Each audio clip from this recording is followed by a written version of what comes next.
Rangila, na samu sabon fim, na sa ka a ciki. Haba dai. Ka san dai ai bana yi maka wasa ko? Fim nan waye? Na sabuwar jaruma mana. Jarumin rashin da? A'a, ba ita ba.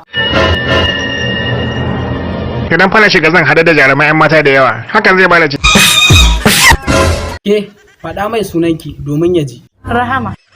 Ni kuma gwani mai tasowa. Har da yawa maza ta bada shitta. A ina ne aikin? Ka bi ni a hankula, kada fa in fasa. Zakin banza. Tom, ni kake zagi? To na cire ka a ciki gaba ɗaya. Babaji, na sa ka a maimakon Rangila. Idan jama'a suka san wannan, to kima da matsayi fa za su karu. Jaruma, kin shirya a fara? Ke, to wai daraktan fim. Kwarkwar Sinu ne. Jaruma, a kafta. Na yi da waɗannan shawarwarin rashin mutuncin kuka sa na kwanci. Kai, yi mana shiru. Ba na cire ka a ciki ba? Zakin banza. Mahamai.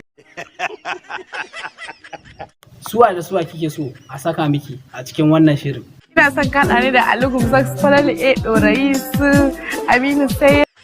Gaskiya ni in dai da wa'innan ne, to na fasa. Ki biya ni kuɗi na. Karɓa akawun nan ba shi. Ga akawun nan ba ɗina, kuma wannan tsarin wane ne ya baki shi? Wannan tsari na ne kuma ra'ayi na ne. Haka yake a zahiri. To na ji, daga yanzu kuma ba zan ƙara saki a cikin fim ɗina ba. Ka san ni ba irin wayannan jaruman bane masu yin ƙananan fina-finai. Don haka ba zan yi fim ɗinka ba sai su taɓa min kariya.